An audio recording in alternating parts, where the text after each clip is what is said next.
हरे भुवन धूलि घोर तेगी क्षण राम मध्य धन तोरा, हरे भुवन धूलि घोर।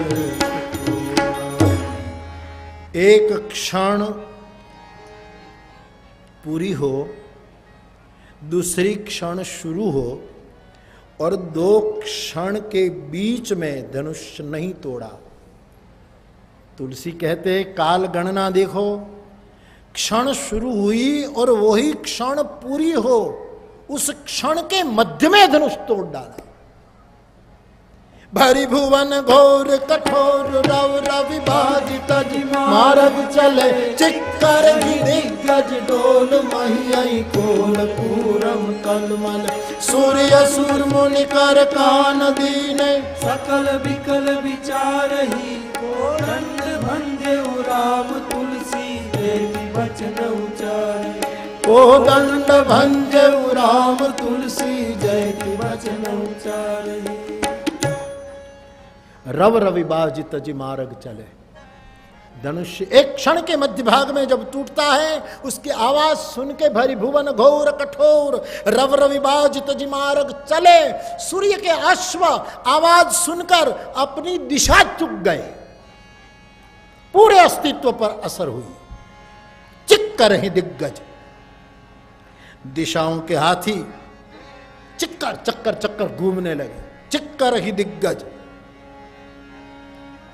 कौल कूरम कलमले। सब ओह, देवता और असुर लोगों ने अपने कान पर हाथ दिया, आवाज सुन नहीं पाई, इतना भयंकर आवाज। का चित सचकित रहे, ये क्या हुआ क्या हुआ, सबका चित सचकित है।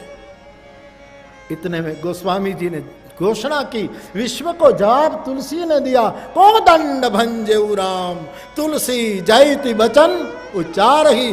तुलसी ने कहा मेरे ठाकुर ने धनुष तोड़ा है और पूरे विश्व में जय जयकार हुआ। बोलिए रामचंद्र भगवान। क्षण के मध्य भाग में धनुष टूटा। ये तुलसी का मंतव्य है। एक संत कहते हैं कि मध्य शब्द का प्रयोग बहुत से अर्थ समाये हुए।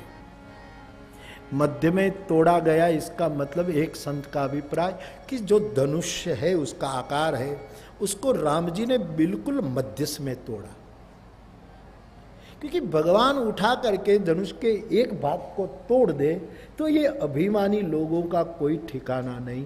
कल ये निवेदन करे कि बीच वाला भाग तोड़ते तो मानते कि वीर है, एक आगे का थोड़ा सा टुकड़ा तोड़ दिया, इसमें कौन बड़ी मनुष्य है।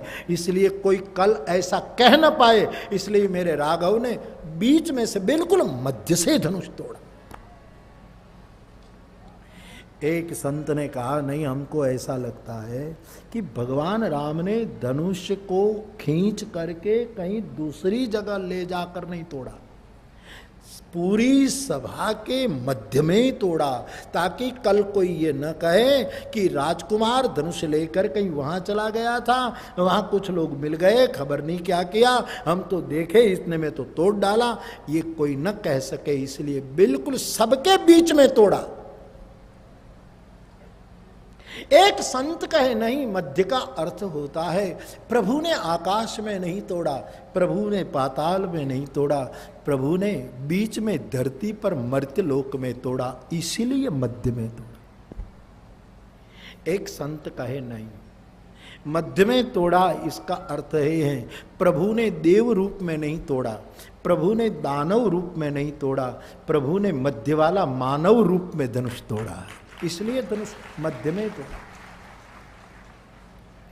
एक संत कहते हैं भगवान ने सुबह के अंधेरे में नहीं तोड़ा और भगवान ने सायंकाल के अंधेरे में नहीं तोड़ा, भगवान ने बिल्कुल मध्याह्न की दोपहरी में तोड़ा है, ताकि कोई न कह सके कि अंधेरे में हमें पता नहीं। दोपहर को तोड़ा मध्य, भगवान जो तीनों घटना दोपहर को, ब्याह की घटना जरूर सायंकाल को हुई, लेकिन भगवान राम का प्राकट्य मध्याह्न को और धनुष भंग भी मध्याह्न को है। एक घटना बिल्कुल मध्याह्न को, राम जी के जीवन में मध्याह्न की घटनाएं बहुत है।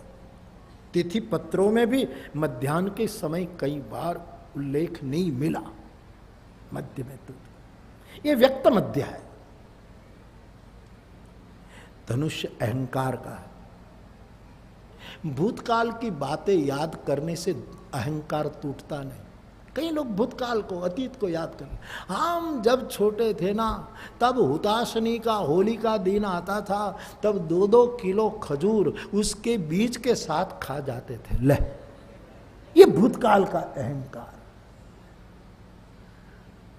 बैलगाड़ा भरा हुआ हो, हम अपने दोनों हाथों से बैलगाड़े को ऊपर उठा लेते थे। ऐसा ये भूतकाल। अथवा तो कोई कहे कि नहीं, हम भविष्य में दिखा देंगे। अहंकार का धनुष न भविष्य में टूटेगा, न भूतकाल की घटना याद करके अहंकार से मुक्ति मिलेगी। अहंकार का धनुष वर्तमान में तोड़ा जाए, मध्य में ही तोड़ा जाए। भगवान राम ने बचपन में धनुष नहीं तोड़ा, बुढ़ापे में नहीं तोड़ा, जुवानी में तोड़ा। यौवन मध्यकाल है, क्योंकि बचपन में तो कोई अहंकार करता नहीं और बुढ़ापे में अहंकार करने जैसा कुछ बचता नहीं। इस समस्या तो मध्य में है, जुवानी में। बचपन में तो किसी को अहंकार होता ही नहीं और बुढ़ापे में बचता नहीं अहंकार करने की कोई बात। इसलिए जुवानी में साधक अहंकार को तोड़े। इसलिए एक संत कहते हैं, हमारे यहां 3 वंश है, सूर्य वंश, चंद्रवंश और अग्निवंश। अग्निवंश में परशुराम जी, वो भी राम। चंद्रवंश में बलराम, यादव राम। तो चंद्रवंश वाले राम ने नहीं तोड़ा, अग्निवंश वाले राम ने नहीं तोड़ा, सूर्यवंश वाले राम ने तोड़ा। इसीलिए मध्य में तोड़ा, क्योंकि परशुराम राम जी से पहले है, राम उसके बाद है, बलराम उसके बाद है। तो मध्य वाले राम ने तोड़ा, इसलिए मध्य में तोड़ा। ये सब संतों के अभिप्राय है।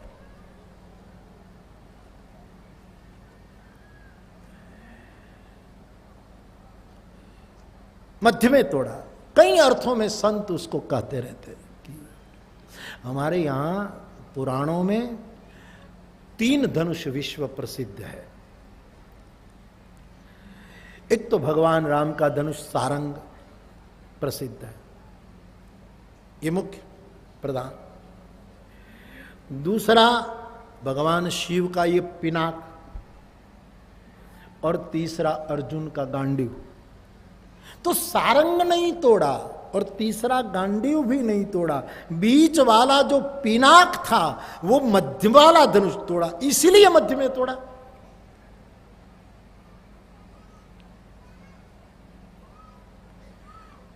कई अर्थ संत लोग लगाते, मध्य में तोड़ा। एक संत का तो अभिप्राय है कि भगवान राम ने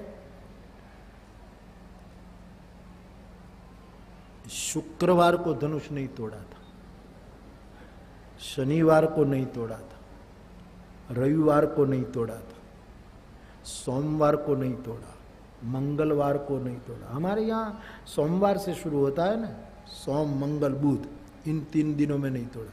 फिर बीच में गुरुवार आता है, फिर शुक्र शनि रवि। तो शुक्र शनि रवि पीछे के दिन, सोम मंगल बुध आगे के दिन, बीच वाले जो गुरुवार था ना, गुरु की कृपा से गुरुवार को तोड़ा, इसीलिए मध्य दिवस में तोड़ा।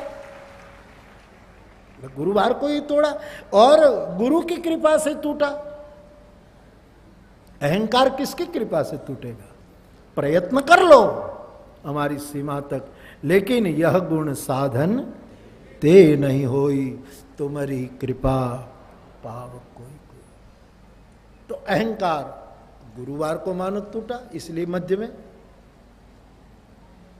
अब देखो, भगवान राम की लीला पूरी होगी और राम राज्य होगा, तो राम राज्य की जो झांकी है उसमें क्या रूप होगा? दक्षिणे लक्ष्मणो यस्य, ठीक है, वामे जनकात्मजा, पुरुतो मारुतिर्यस्य, और बीच में तम वंदे रघु। दक्षिण की ओर लक्ष्मण जी, बाईं ओर सीता जी। लक्ष्मण जी कहते थे कि मैं तोड़ू, लेकिन विश्वामित्र जी ने उसको आदेश नहीं दिया। इसलिए जो इधर खड़ा है, जो बाद में जो छवि आएगी दुनिया की, उसने नहीं तोड़ा। सीता ने नहीं तोड़ा, सीता के लिए तोड़ा गया। तोड़ा तो है दोनों के बीच में जो विश्व को एक छवि मिलेगी, राघव विराजमान है, उस बीच वाले राम जी ने धनुष तोड़ा, इसीलिए बीच में टूटा। अब क्या है साहब कि लाल पीड़ो ने वादड़ी, गुजराती में ऐसे कहता है, लाल पीड़ो ने वादड़ी मूल रंग कहवाय, बाकी ना बीजा बधा मेळवणी थी थाय। 3 रंग मूल है, लाल, पीला येलो और ब्लू, वादड़ी श्याम। लक्ष्मण जी को गुस्सा है ना थोड़ा जनक पर, तो रंग जरा लाल था उनका। रद पट फरकत नयन रिसो, लाल लाल। और जानकी जी तो कनक वर्णा है, एकदम जरा पीला रंग है, सोने का स्वर्णमयी है, कनक पंकज की तो लाल रंग वाले लक्ष्मण ने नहीं तोड़ा, कनकवर्णी जानकी नहीं तोड़ रही है। बीच वाला जो श्याम है, नील सरोरुह नील मणि नील नीर धर श्याम, लाज तन शोभा निरखी कोटि कोटि सत काम। ये श्याम वर्ण राघव ने धनुष तोड़ा, इसलिए बीच में टूटा, ऐसा निवेदन गोस्वामी जी ने किया। तेहि छान मध्य धनु तोरा, बड़े भुवन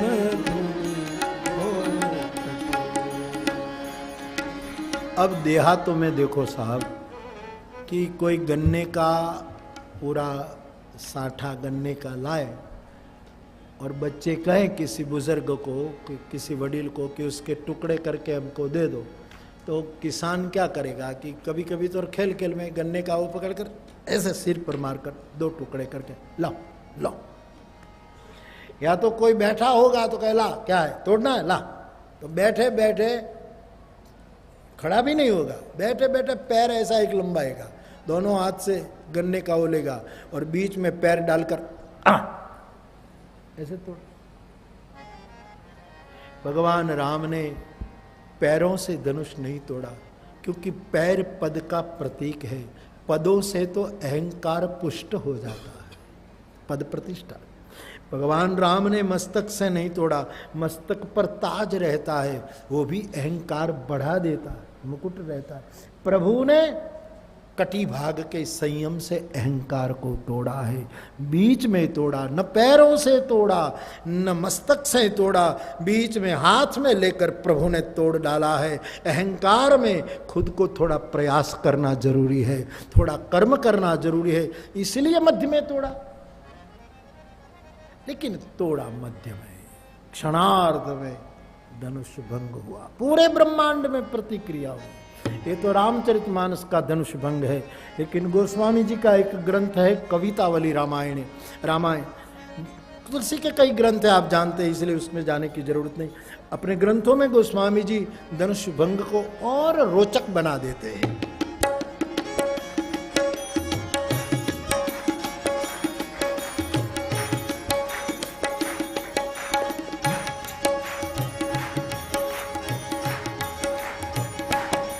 गोस्वामी जी की रचना धनुष भंग के लिए एकदम जड़ जमक वाली रचना है।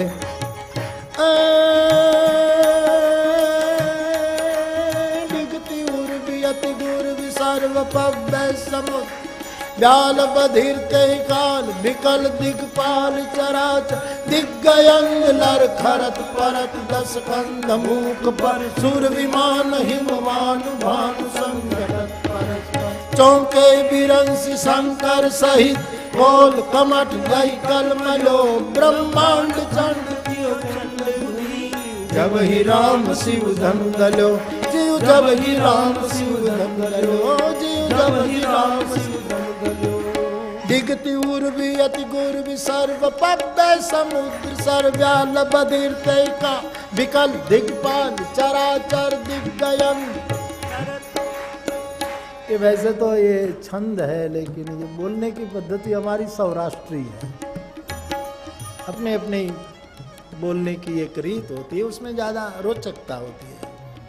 और वो भी हम बोले वो तो ठीक है, लेकिन हमारे सौराष्ट्र के, गुजरात के जो चारण गढ़वी लोग होते हैं, वो जब वो बोलेंगे तब उसका प्रभाव और महसूस होता है, क्योंकि उनको एक जबान पर उसकी एक बोलने की अपना एक अंदाज होता है, और उसको इस लय में, इसी ताल में, इसी गति से बोलोगे तो ही उसकी कुछ प्रतिभा बनेगी, प्रभाव रहेगा।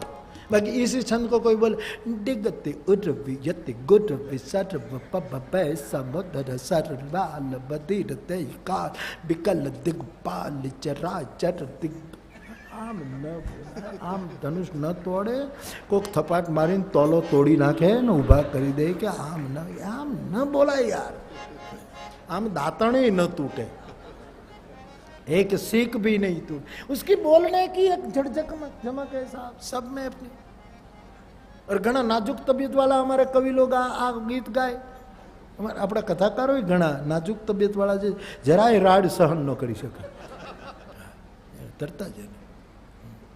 एक आदमी था ना, उसने भैंस ली तो फिर 1 महीने में बेच दी आधी कीमत में, 10,000 में ली थी, 5,000 में बेच दी। फिर बकरी ली तो किसी ने पूछा यार 5,000 में भैंस बेच दी, 10 की ली थी 1 महीना में, और फिर बकरी ली। बोले भैंस बोलूँ ना तो हृदय पर बोझ आ जाता था, हृदय और धड़कने लगता था, बोझ लगता था, भारी हो जाता। बकरी बिल्कुल हल्का फुल्का। तबीयत वाले लोग नहीं बोल पाते साहब, भैंस यहाँ धड़कन बढ़ जाती थी, अमृतांजन घिसना पड़ता था उसको, टाइगर बाम लगाने लगते थे वो। बकरी क्या गए, बकरी दूध लाओ, चा पी लीजिए, लाओ बकरी, भैंस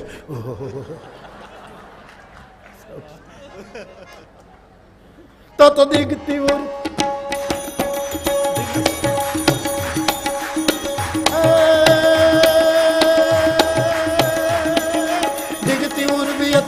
सर्व पद्म समुद्र सर्वजाल बधिर देगा विकल दिक्पाल चराचर दिग्गयंग लरखर भरत दस्कंद मूक बरसुर विमान हिनवान भान संघटत भरत चौके बिरंच शंकर सहित कौल कमट कलमलो ब्रह्मांड जब ही राम शिव धन दलो जीव, जब ही राम शिव धन दलो जीव, जब ही राम शिव।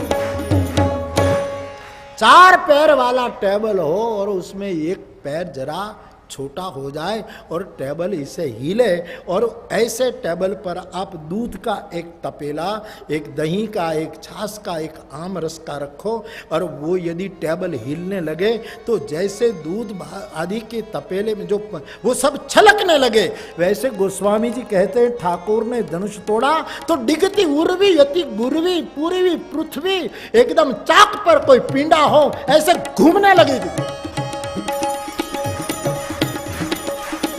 चक्कर, और उसके कारण धरती पर रहे सरोवर, समंदर और नदी के पात्र छलकने लगे, सब छलकने।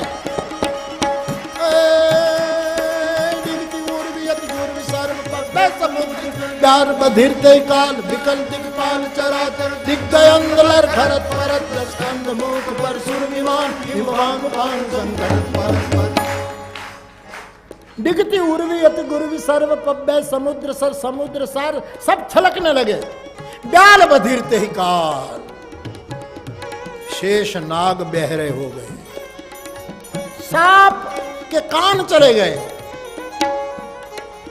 तब से कहा जाता है कि सांप को सुनाई नहीं देता। ये मुरली बजाता है ना मदारी, तब वो सुनकर नहीं डोलता, आमनम पकड़ी न वगाड़े जो जरा भी ये देख कर हिलता है, सुनकर नहीं हिलता है। बाकी ऐसे एक धारणा है, बाकी तो पूरा तो तभी निवेदन कर पाएंगे जब हम खुद सांप बने। बाकी कहते हैं उसको कान नहीं है, एक ऐसी धारणा जो हो भाई सब। हमने तो कई मदारियों को भी पूछा कि वो सुने, बोले मुरली पर नाग डोलता है, वो केवल एक्शन पर डोलता है, कभी प्रयोग कर हाँ हम लाकड़ा में जम पकड़ी रखो। मुरली छोड़ी दो ना, વેણું લઈને આમ કરે તો એ હલવા માંડે, કારણ કે उसको दर्शन चाहिए, उसको श्रवण कान है ही नहीं, ऐसा क्या? तब से कान बहरे हो गए, अलंकार हो, अतिशयुक्त जो हो, लेकिन साहित्य की ये मजा है। साहित्य में ऐसा अर्थवाद होता है।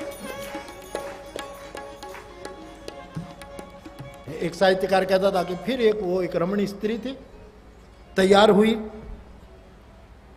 कान में कुंडल पहने, क्या छवि थी, घुंघराले बाल थे, कटी पर कटी बेखला, हाथ में कंगन, बाजूबंद, अति सुंदर स्वरूप था। और फिर मुट्ठी भर भर करके आंख में आंजन आंजा, मुट्ठी भरी भरी आंख में आंजन आंजा, एक लकीर होती है गुजराती में, होयरू के मुट्ठी भरी भरी आंख में आंजन। कोई के कवि को पूछा कि मुट्ठी भर भर कर कैसे, तो कह रियू एटलू रियू, बाकी नु खरी गयु, ले आंख में जितना टीका सो टीका, बाकी गिर गया, तुझे क्या लेना है, वर्णन करने देना। ब्याल बधिर ते ही काल बिकल दिगपाल चराचर, ब्याल बधिर ते ही काल बिकल दिगपाल चरा, चर अचर दिगपाल सब बिकल हो गए। धनुष टूटा तब क्या हुआ, दिग्गयंद लरखरत, दिशाओं के हाथी जो दिशा के छोर को पकड़कर खड़े थे। लक्ष्मण जी ने ब्रह्मांड को सुरक्षित रखने की संरक्षण रखा था, फिर भी आवाज ऐसी हुई कि दिग्पाल लड़खड़क, लड़खड़ा गए दिग्पाल, पृथ्वी कहीं छूट न जाए, बा मुश्किल पृथ्वी को संभाली। दिग्गयंद लड़खड़त परत दशकंद मुख पर, दशानन रावण अपने सिंहासन से मुंह फेर गिरा। रावण बाण छुआ, रावण आया था, एक ऐसा उल्लेख है तो वो कहीं बैठा होगा और वो गिर गया, चलो, अथवा तो लंका में वो गिर गया, आवाज ऐसी थी। परत दशकंद मुख भर, सुर विमान हिमवानु, सुर विमान यानी देवताओं के विमान, हिम विमान चंद्र और भानु संघटत परस्पर, एक दूसरे सब ग्रह मंडल टकराने लगा, आवाज सुन, संघटत परस्पर। चौके बिरंची, पुरुष सूक्त का पाठ चल रहा था ब्रह्मा के लोक में, और पितामह ब्रह्मा वेद पाठ करते करते चौंक गए, मेरी सृष्टि में एक खलबली कैसे मच गई, क्या हुआ? वेद पाठ बंद हो गया। चौंके बिरंची, समय हो गया प्रलय का, महादेव ने प्रलय की ठान ली क्या? लेकिन यह महादेव ने भी इस आवाज सुनी, चौंके बिरंची, शंकर चही, महादेव भी चौंक उठे कि यह हुआ क्या? कौल कमठ अहि कलमले सब मच गए। तब सबको पता लगा कि पूरे ब्रह्मांड में एक धुनी छा गई थी कि भगवान राम ने धनुष भंग किया। एक व्यक्ति को ज्ञान होता है तब भी पूरे अस्तित्व को किसी न किसी रूप में खबर हो जाती है। ये व्यक्ति अहंकार से मुक्त होता है तब उसकी प्रतिक्रिया भी पूरे विश्व को किसी न किसी रूप में पहुंच जाती है। इस सूक्ष्म बात, जब बुद्ध को कहते ज्ञान हुआ तो अस्तित्व बरस रहा था। कोई साधक अहंकार से मुक्त हो जाए तो उसकी एक प्रतिक्रिया होती है। जब ही राम शिव धनु दल्यो, तो कवितावली में तुलसी जी इस रूप में धनुष भंग प्रस्तुत करते हैं। धनुष भंग के बारे में बहुत साहित्य लिखा गया, बहुत सा, गुजराती में, चारणी साहित्य में, राजस्थानी भाषा में, बहुत साहित्य में। रणंग की छंद खास करके जिसमें बहुत जड़जमक होती है, चारणी साहित्य में, पिंगल साहित्य में रणंकी की बड़ी, बोलना भी कठिन, रचना भी कठिन, बहुत मुश्किल होता है। धनुष भंग हुआ। भगवान राम ने धनुष के 2 टुकड़े जमीन पर फेंक दिए। किसी ने भगवान किसी ने धनुष के पास जाकर कहा कि ले भगवान के हाथ में जाना था, भगवान के हाथ में जाना था, हाथ में जाकर क्या फायदा पाया, तोड़ डाला ना। धनुष के टुकड़े ने जवाब दिया कि ना समझ, मुझे राम नहीं तोड़ते तो खबर नहीं किन किन क्षत्रियों के हाथ में जाकर मुझे डोरी के बंधन में बंधना होता। आज राघवेंद्र ने तोड़कर मुझे मुक्त कर दिया, प्रभु ने मुझे मुक्ति प्रदान कर दी। एक ने कहा ये तो मन मोदक है, अब मन को फसलाना है, बाकी प्रभु के हाथ में जाकर टूट गया तो ठीक है, भगवान ने हाथ में तो नहीं रखा, फेंक दिया ना। कहा कि आंख वाले यदि तेरे पास आंख हो तो भगवान ने फेंक तो दिया, लेकिन जरा ये भी देख, दूर नहीं फेंका है, अपने चरणों में फेंका है। मैं टूटकर उनके चरणों में पड़ा हूं, मैं कृतकृत्य। एक ने कहा तो अद्वैत था, दो नहीं था, एक था और तुम्हें दो बना दिया, ये कोई कृपा है कि कठोरता है? कहा मैं एक से दो इसीलिए हुआ क्योंकि मेरे कारण अब दो एक हो जाएंगे। सीता और राम जो दो है वो गिरा अर्थ जल बीच सम कहियत भिन्न न भिन्न, वो एक हो जाएंगे, इसलिए मैं दो हुआ। परमात्मा के हाथों से टूटने पर संतों ने धनुष के कुछ मनोभाव निकाले, दोनों टुकड़े जमीन पर गिरे, जय जयकार हो रहा है। लक्ष्मण जी से तो इतना आनंद आ गया, लक्ष्मण को रहा नहीं गया, तो बाबा विश्वामित्र जी को लेकर नीचे उतारना भूल गए, वो खुद वहीं से छलांग मारकर मंच से नीचे आए और ऐसी छलांग भरी कि सीधे जनक के पास जा खड़े, और जनक के सामने देखे और धनुष के सामने देखे, जनक के सामने देखो। लक्ष्मण जी कहना चाहते हैं कि एक था उसने तोड़ा, दूसरा हो तो मुझे दो। कहते थे कि दुनिया में कोई वीर नहीं है, वीर नहीं है, कब से बोले। अब जनक जी को तो हुआ, अब तो दुख भी हुआ, लेकिन बोल गए। पहले के ज़माने में तो शब्द निकल जाते थे, वापस लिए ही नहीं जाते थे। ये शब्द वापस लेने की रीत तो आज़ादी के बाद हिंदुस्तान में आई है कि मैं मेरे शब्द वापस लेता हूँ। खाक लेगा, अब जो बोल गया सो बोल गया। एक और जनक को प्रसन्नता है कि मेरी बेटी को योग्य वर मिला, दूसरी ओर कुछ शब्द बोल गए थे, उसका जरा गिलानी महसूस कर रहे हैं। सुनैना जी, जानकी जी, जानकी को लेकर सब आए।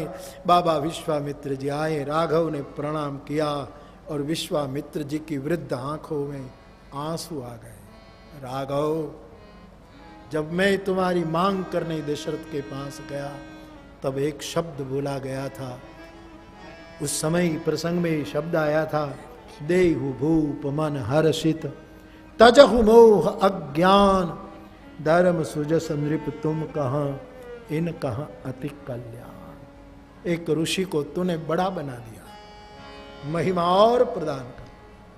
प्रसन्न चित्त विश्वामित्र जी हैं, जनकराज प्रसन्न है। जानकी जी के सुख की कौन चर्चा कर सके। सहेलियां गीत गा रही है, जानकी जी के हाथ में जयमाला है और सखियों ने कहा राम के गले में जयमाला पहनाओ। सियाजू ने अपने हाथ में जयमाला उठाया।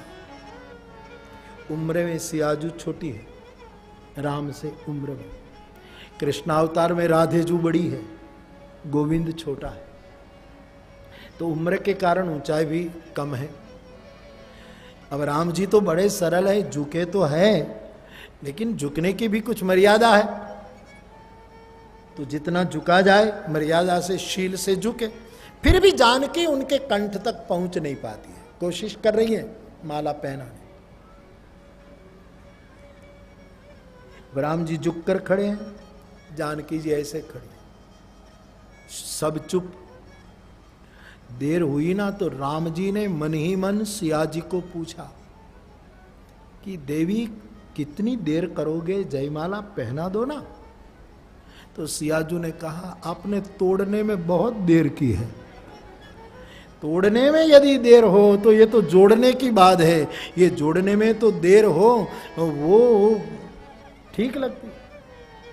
प्रभु ने कहा अब तो आपकी देर ज्यादा हो चुकी है, मैं कब से झुककर खड़ा हूं, ये अच्छा लगता है? सियाजू ने कहा, भक्ति के सामने भगवान भी झुका रहे, उसी में ही उनकी शोभा है, इसलिए आप झुके रहे सो ठीक है।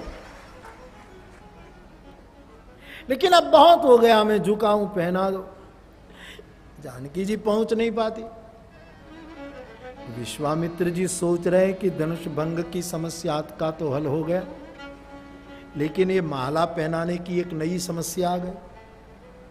अब या तो राम जी ज्यादा झुके तो माला पहनाई जाए, या तो सिया जी को कोई ऊपर उठाए। अब क्या कही जाए? सब चिंतित। लक्ष्मण जी ने विश्वामित्र जी को कहा, बाबा मुझे भी कोई सेवा सौंपते रहो।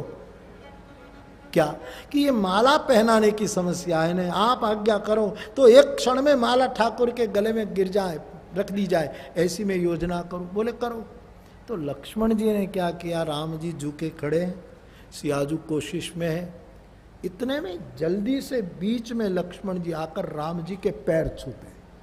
जैसे लक्ष्मण जी ने राम के चरण पकड़े, राम जी को हुआ कि अचानक लखन को क्या हुआ, तो लखन जी को पकड़ने के लिए राम जी और झुके, लखन ये तुम्हें क्या हुआ, उठ। जैसे झुके, सिय जयमाल राम उर्मिली, और सियाजू ने राम के कंठ में जयमाला।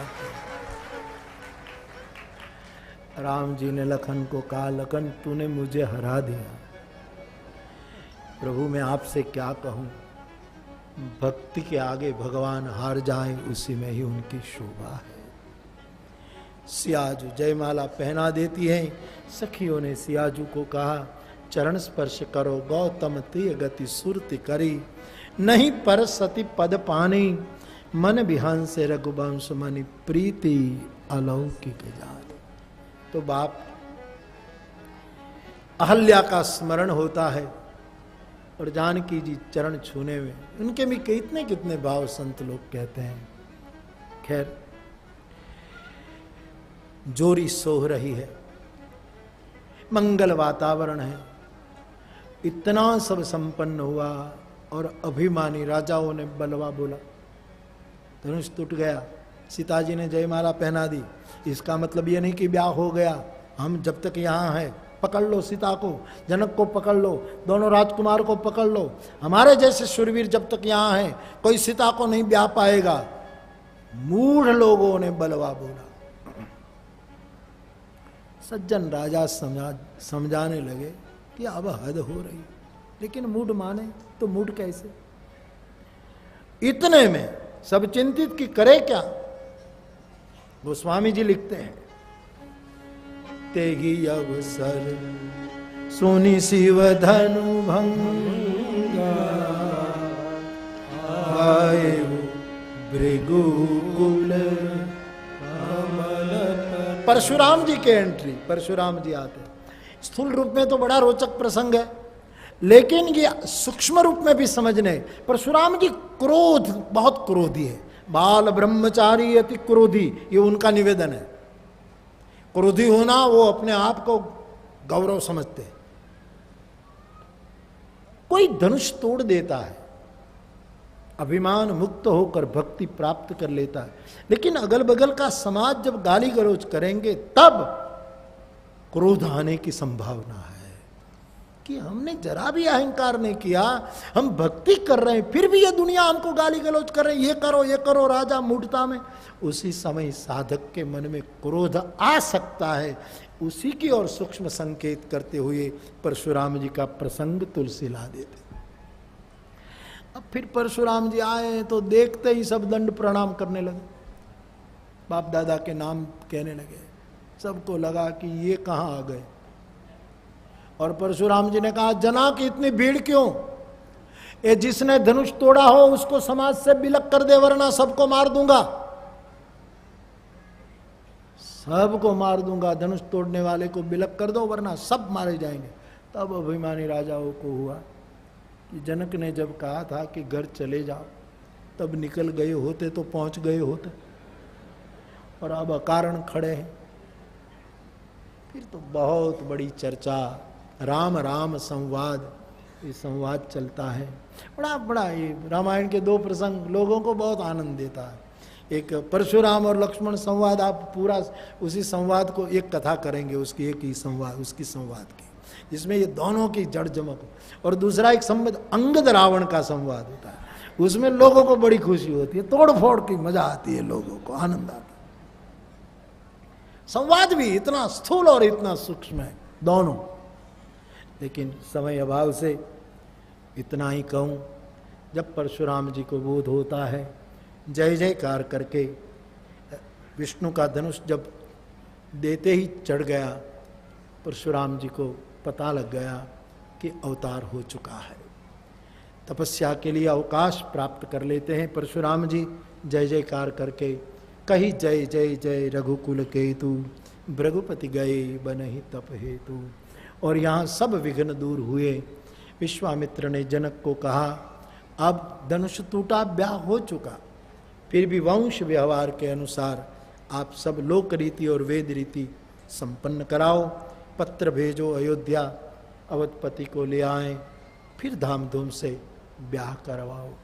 दूत अयोध्या जाते हैं, महाराज दशरथ जी बारात लेकर जनकपुर आते हैं। और विवाह की तिथि तो निश्चित हुई नहीं थी, बाद में ब्रह्मा ने तिथि निश्चित की। मंगल मूल लगन दिन आवा, हिम ऋतु अगहन मास सुहा। माक्षर शुक्ल पंचमी गोरज बेला राम जी के ब्याह की वो समय निश्चित होता है। और फिर भगवान राम का दुल्हे की सवारी निकलती है, फिर सीताराम जी का ब्याह होता है। वो प्रसंग संक्षेप में कहकर कल बालकांड पूरा कर देंगे, तो सीताराम जी को जोड़ देंगे। फिर वनवास में फिर बिछड़ने नहीं देंगे, इस कथा में फिर वन में नहीं भेजेंगे, ऐसे गा लेंगे और राम राज्य तक की चर्चा कर देंगे। तो अब सीताराम जी का ब्याह होगा, उसकी कुछ चर्चा कल करेंगे। आज की कथा को यहाँ ही विराम दूं, लेकिन 1-2 मिनट के लिए भगवान नाम का आश्रय। हरे राम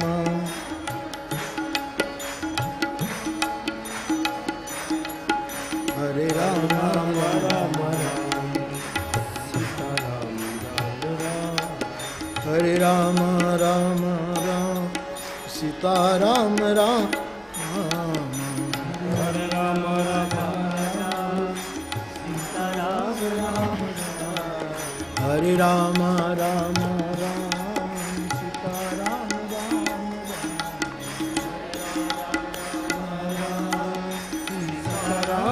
राम हरे राम राम राम सीताराम हरे राम राम राम सीताराम हरे राम राम राम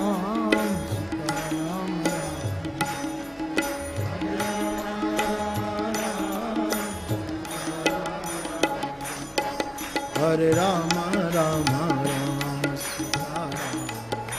सीताराम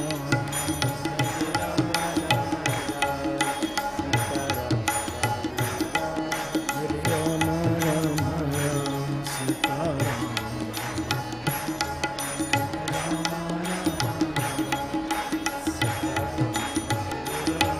हरे राम राम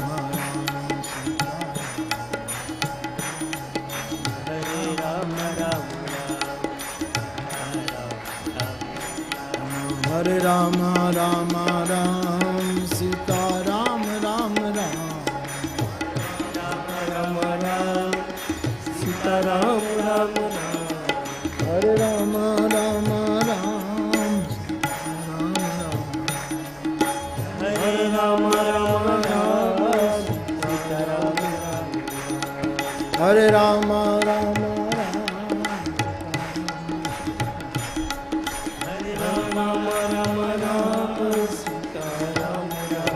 कृष्णा कृष्णा कृष्णा हरे हरे हरे राम राम राम हरे कृष्णा कृष्णा कृष्णा हरे हरे राम हरे कृष्णा कृष्णा कृष्णा हरे हरे राम राम राम हरे। पवन तनय संकट हरण मंगल मूर्ति रूप राम लखन सीता सहित हृदय बसो सुर बोलिए हनुमान जी महाराज। आज की कथा यहाँ विराम ले रही है। कल सुबह 9:30 बजे फिर भगवत चर्चा आगे करेंगे और कल मध्याह्न को 12-1 बजे जब अनुकूल हो कल उसको कॉलेज पूर्ण होती है तो कल उसको 9 दिन की कथा का कल विराम करेंगे। तो कल 9:30 बजे फिर मिलेंगे कथा को विराम देने के लिए। भाव से बोलिए रामचंद्र भगवान की जय, श्री बालकृष्ण भगवान की जय, सद्गुरु भगवान ओ नमः पार्वती पतये हर हर महादेव।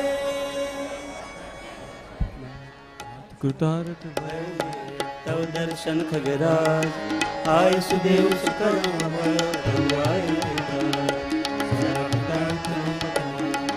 वचन खगे देखे स्तुति सागर दे कारण परम पावन तव संशय अब श्री राम कथा के पावन सदा सागरता सुनाव ते गिरा विनीता सरल सुप्रेम सुखल दास मन परम सहारा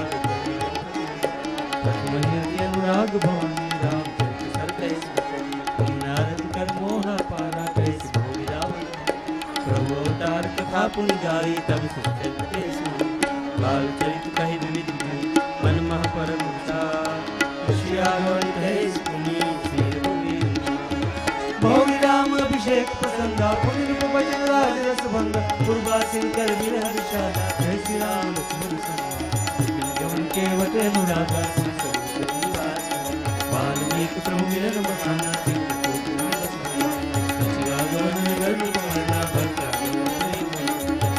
प्रिया संग पूर्वासी भरत रघुपति बहु विधि समझाए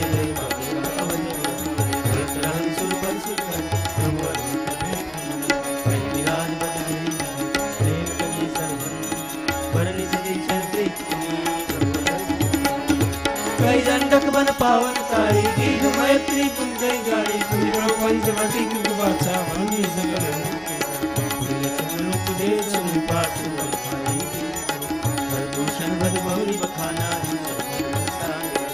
स्कंदर मार चबत कही देवी माया सीता कर हरना श्री रघुवीर विराग प्रभु गीत क्रिया जिनकी बलि कवि सबली पवन विरह वर्णत रघुवीराजे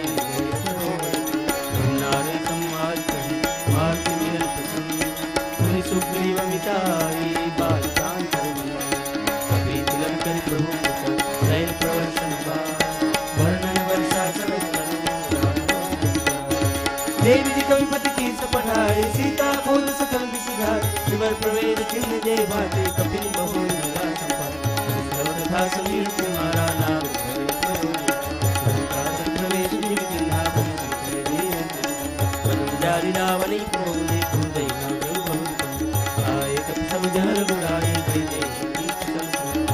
समिति जथार गुलीला करे जाय बार मिला मिशन दे विहाई सागर बांधत से उत्तरी सागर पार गयो वसी की बीर बड़ा दिवार कृष्ण की सलराई वर्ण से विविध प्रकार कुंभकर्ण घना कर कोर इस तरह कर वरम ही नाना रघुपति रावण समर बखाना रावण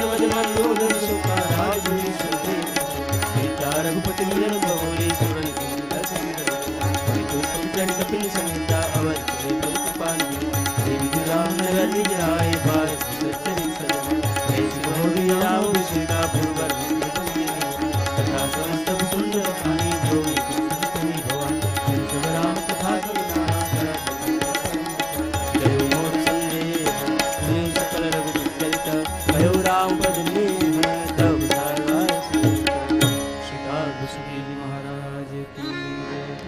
आरती श्री राम।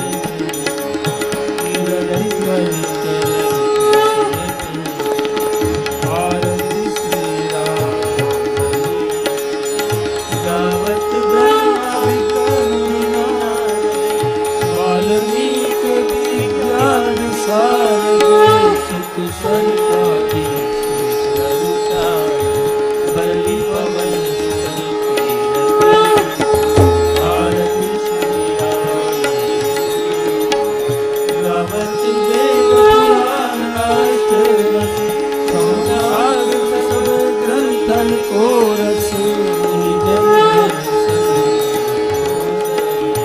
सायं आरती श्री राम नवत संतत संभव संगत संभव विज्ञान व्यास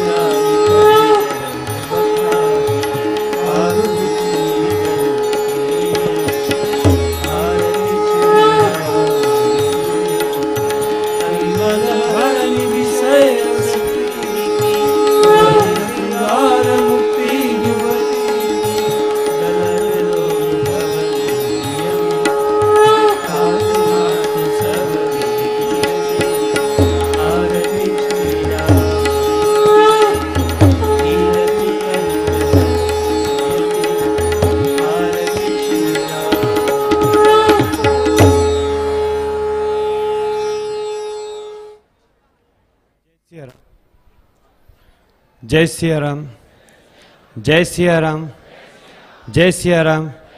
पलस्यापति रामचंद्र महाराज की। आज हमारा परम आनंद है कि आज हम राघव के विवाह के महोत्सव में हम लोग सब शामिल हुए। उसकी हार्दिक हार्दिक बापूजी को भी मंगल बधाई है, हार्दिक बधाई है। आज हमारा बीच में महामंडलेश्वर हमारे साधु समाज के एक विशेष मूर्ति स्वामी हंसदास जी महाराज जी आए हुए हैं। उनका मैं हार्दिक हार्दिक अभिनंदन और हार्दिक हार्दिक स्वागत करता हूं कि महाराज श्री ने आके सब संगत को दर्शन दिए। बोलो जय सिया राम, जय सिया राम, जय सिया राम। सायंकाल की सभा सही 6 बजे प्रारंभ हो जाएगी मूल मंत्र के पाठ से। आप सभी समय का पालन करेंगे, ऐसा आप सभी के श्री चरणों में मेरा निवेदन है। जय सिया राम।